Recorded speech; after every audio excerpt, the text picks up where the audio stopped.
Welcome all to this tutorial. Today we will go ahead and set up the needed environment in order to be able to code in C++ and, in the final account of things, make a keylogger. So while I was doing the testing, I have encountered into a lot of problems and I have managed to solve them. If anybody's wondering, I am not a magician. I don't just go into encounter problems and just type a few things and solve them immediately. I do what everybody else does. I go ahead and browse the web and try to figure things out where the problem lies. That is exactly what I did here.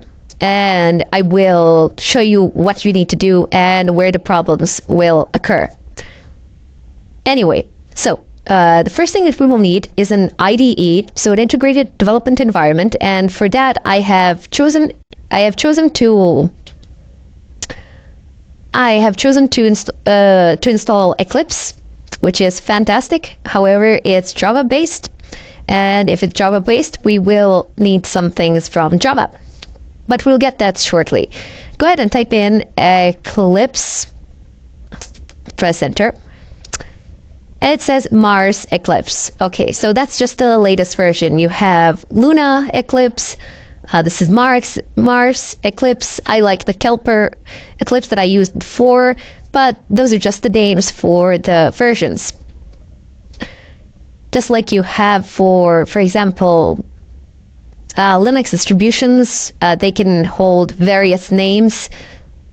I can't think of any at the moment now, but for example, you have Debian Wheezy or Debian Jessie or something of a kind for experimental things and so on and so forth. Anyway, you get the idea there. That's completely irrelevant. Mars Eclipse is just the name for it. It's Mars release. That's just the name for it again. That's all that there is to it. So anyway, what would we like to do is, well, we would like to download it. So go ahead and click on download. It's completely free, or you don't need to pay for anything. And let's scroll downward. It says Eclipse IDE for Java developers plugin, Eclipse for PHP.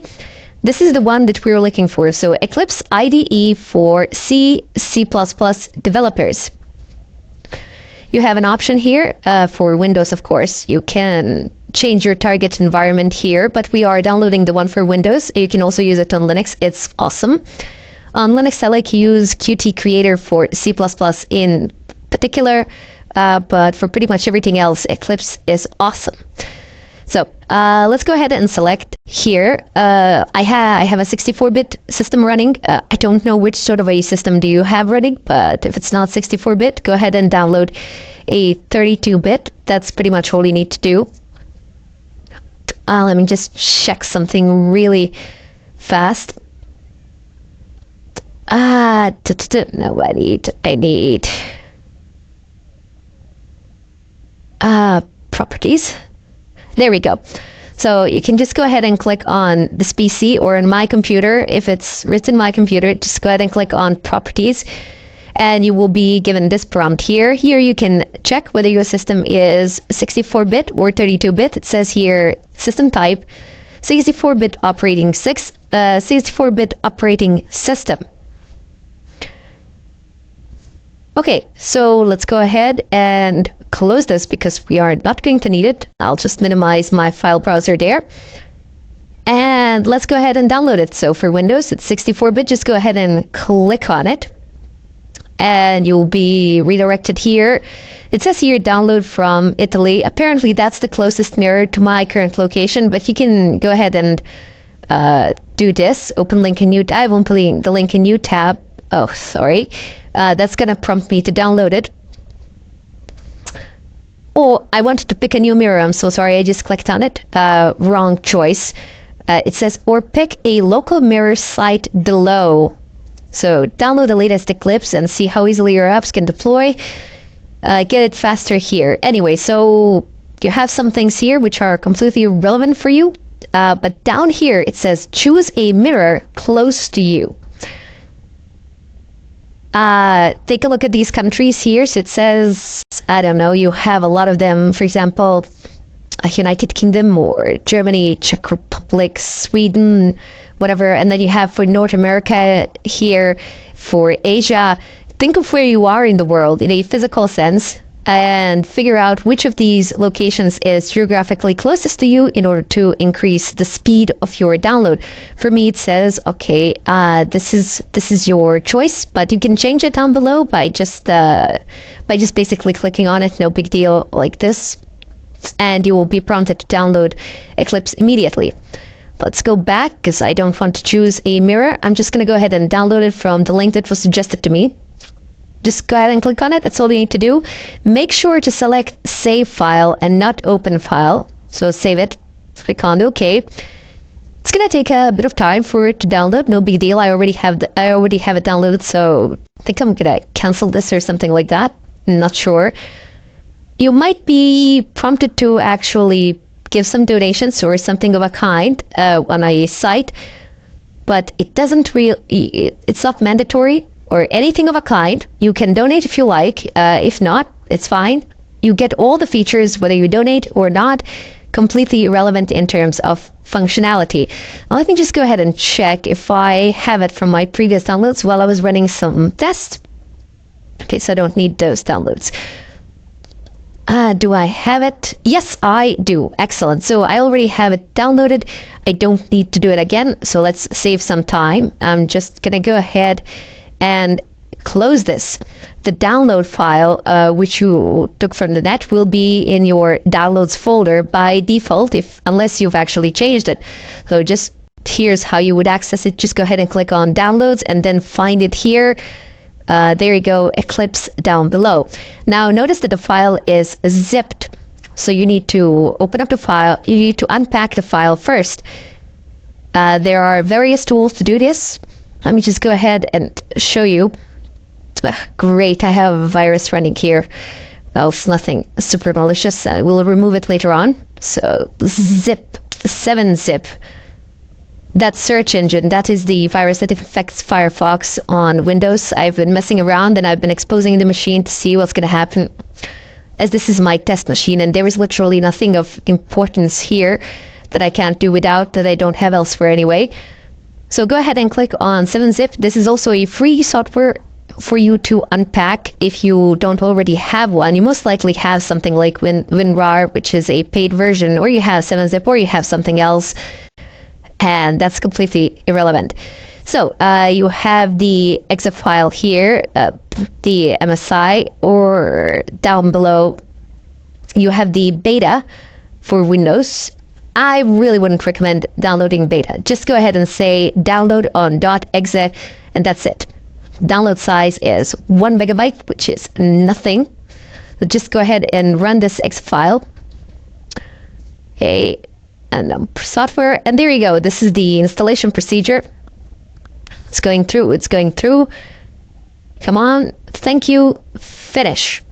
So you don't need to follow this step if you already have a software which you can use to unzip a package. If you don't have a software to unzip a package, feel free to follow this through, or feel free to use any other software to unzip it. That's completely up to you.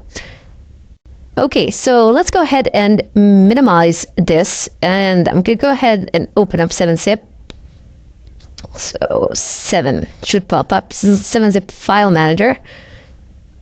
It takes me straight away to downloads, which is very nice. I have it configured from before, but if it doesn't, just change the path to whatever you like, or just say file, open, and then, I don't know, find it. Doesn't really matter. Just type in the path where the file is. That's literally all you need to do. Okay, so you don't even need to type it in, but just double clicking on it, you can actually browse the file system and find whatever it is that you're looking for. Anyway, so let's find Eclipse here. And okay, so let's just expand this. Excellent. So we have Eclipse, CPP Mars, Win32, x86 64, zip. That is exactly what I want. I'm going to go ahead and click on extract, and it says that it wants to extract into downloads again. Basically, I'm going to go ahead and change that because I don't want it to extract to the downloads folder. Let's go ahead and I already have some configuration files from before when I was testing it out. but I would like to extract it to desktop. You can extract it anywhere you like and then create a shortcut on desktop or whatever you wish. But for testing purposes here, I will go ahead and extract it to desktop. So click on OK. And OK again. The extraction process will be en route, shouldn't take too long. Again, as I said, you can extract it anywhere you like. To program files or something of a kind, probably a better choice. But I'm just going to go ahead and extract it to desktop since it doesn't really matter. I'm just using this for educational purposes anyway. It's not like this is my main machine, this is a virtual machine, so I tend to be a bit disorderly there. Probably something that you can do, without. So let's just let it run for a little while. It's not exactly the smallest of packages. Unzipping, unpackaging, come on. And this is not the fastest of machines because it's a virtual machine again, so please take that into consideration. I have assigned a second CPU core to it in order to expedite the process. You do not need to. It'll work just fine on a single CPU core. Okay, so that's done. You can close the 7-zip. You have Eclipse here. And now we're going to get an error. You have Eclipse exit. I can create a shortcut. Where is it? There we go. We'll just put it on desktop and close this. And I'm also going to pin it to the taskbar. Anyway, so go ahead and double click on it and you'll get an error. So it says Java runtime environment or Java development kit must be available. No problems. Let's go over to the net. Type in Java development kit. Let's hit it. So Java SE development kit 7 downloads. Okay, so where is it? Downloads. Somewhere around here. There we go. So Windows 64. So this is a Windows x64 and this is 86 up here. Let me just have a look at it. No, that's Java C development kit demons. No, not needed. Okay, yeah, so this is the first version is the 32-bit and the second version is 64-bit if I am not mistaken. I could be, but don't hang me for it if I am. Just choose the, I'm gonna go ahead and choose the later one. So the last one in the row. Go ahead and click on it. Sorry, you must accept the license agreement before downloading. I accept the unknown license agreement, which no one in this world reads, and God knows what we are agreeing to. Anyway, I have chosen to open it. Okay, so save file. It's reporting that it requires 4 minutes for a download, so that's that definitely consumes a little bit of time, but unfortunately it is a necessary amount of time required for the download to proceed. Later on in Eclipse, even though we have everything installed, we have Eclipse installed, we have Java SE development kit in the background, we still need the compiler. Something that will basically make whatever code we write, understandable to a machine, so the machine can understand what we write. And for Windows, you have a downloader. You have multiple compilers for it. You have one from Microsoft, but I'm gonna go ahead and use an open source one, which was basically ported over from Linux. It's called MinGW. Minimalist GNU for Windows. Amazing. Okay, so we are here on their website. So download it only from the official website, www.mingw.org. And we have download installer. Would you like to do that? Yes, we would like to do that. In the far right corner.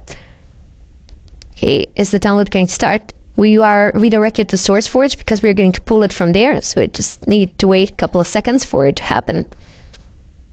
MinGW get setup exe. Excellent. So save the file. That's going to start downloading as well, but that's really fast. Just go ahead and click on it. A view license, no problems. Go ahead and click on install. Just leave everything as it is. You see this path? Do not change that path. You can change it, but it's going to cause you a world of hurt later on. Like this, you simplify it to a large extent.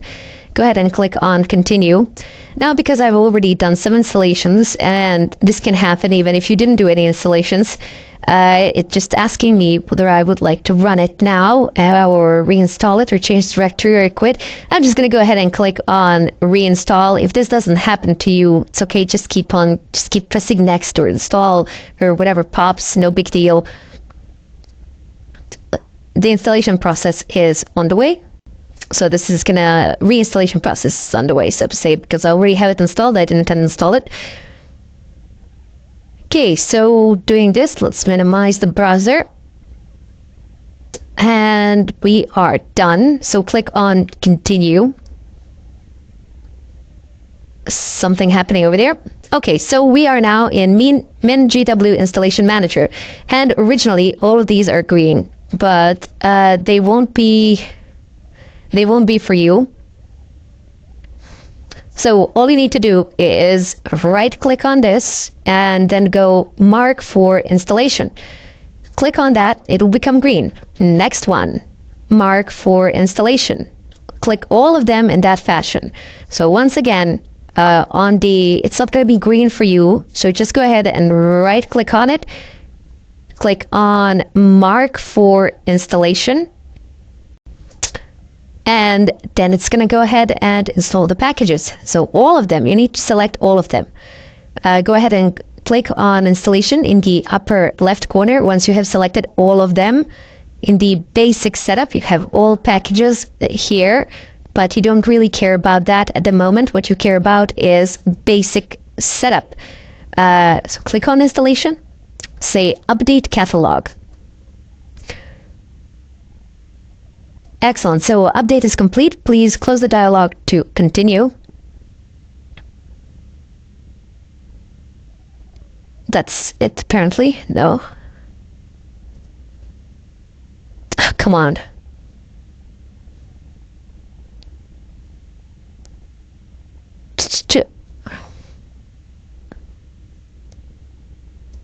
Excellent. So it might take a bit longer for you.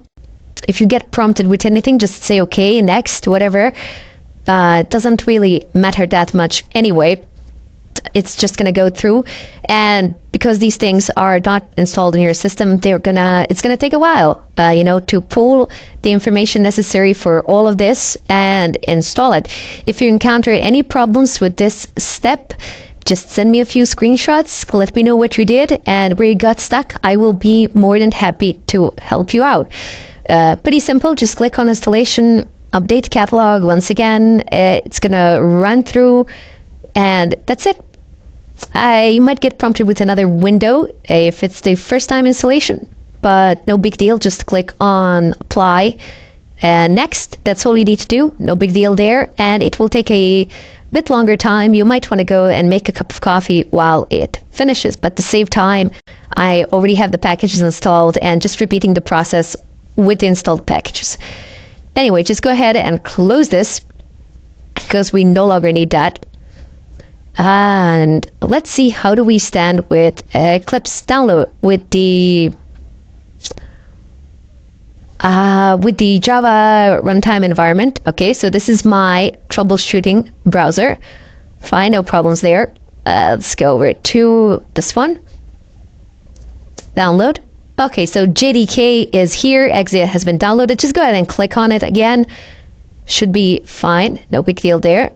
Should pop up any moment. There we go. So, yes. Preparing to install. Okay, come on. Finish it up. Finish it. Excellent. So, next. Next. That's all you need to do. Just click on next. That's Windows for you. Probably why so many people use it, because you just keep on clicking next for pretty much everything. Sometimes you can mess things up like that, but most of the times it just tends to work out. Although I do find it frustrating as it doesn't give me as much control as I would like. Anyway, I am running a little bit short on time here, so I will pause the tutorial here.